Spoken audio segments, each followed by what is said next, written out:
from Iran, viewers, where Ismail Haniyeh has been killed.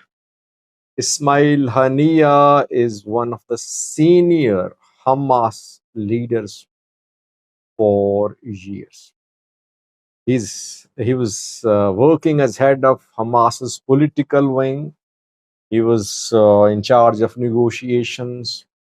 He frequently traveled to Middle Eastern countries, Turkey, Qatar, Iran, etc.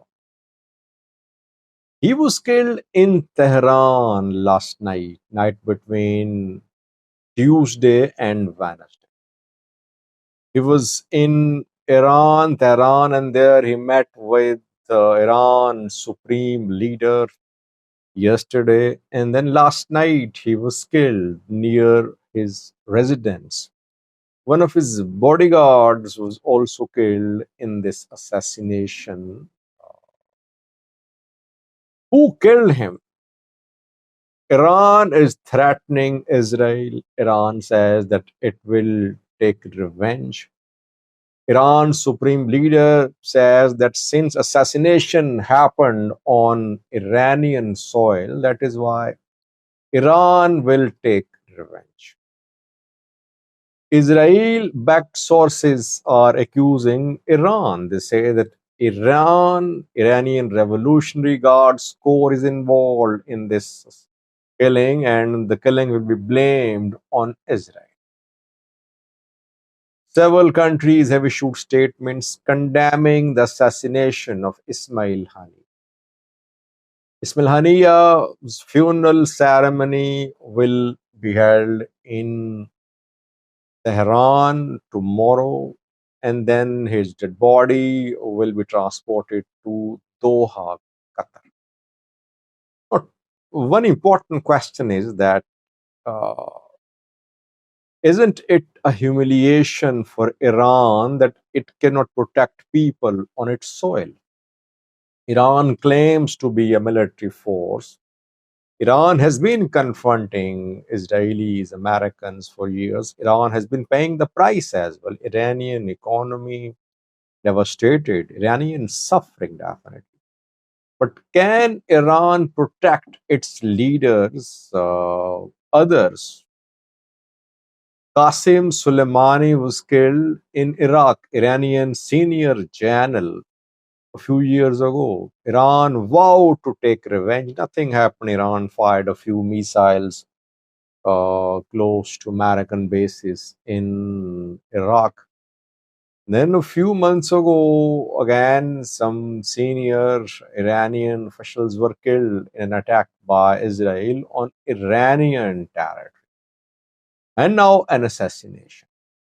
What was Iranian intelligence agency doing? It did not know that foreign agents were operating on its soil. Or is it the work of Iranian intelligence agency? Ismail Haniyeh was close to Turkey. That is why Israel-backed sources are trying to put the blame of this assassination on Iran. That Iran was not happy with Ismail Haniyeh's closeness to Turkey, though there is no evidence for that. By the way, killing of these leaders won't solve the problem. If Israel thinks that it can just put an end to the movement of Palestinians by killing leaders, it won't bring about any change. Why? Because Palestinians are convinced. They teach their young ones, their kids, that we're ready to die. You are dying to protect your land, your religion. If one dies, another one replaces. Ismail Haniyeh died, killed, you'll see another one replace him. In every home in Israel, there are martyrs. So, martyrdom for them is not something to be frightened about. So, assassinations won't solve the problem. Rather, it will complicate the problem. It will deepen the wounds between the two sides.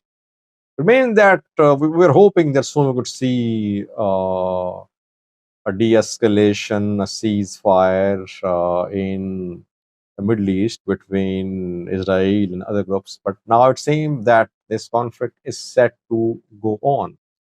Question is, will Iran directly involve itself into this conflict or not?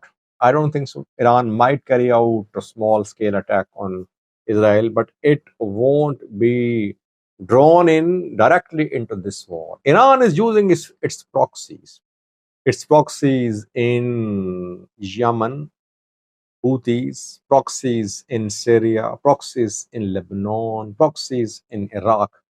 It will continue the war on Israel through its proxies. Let's see.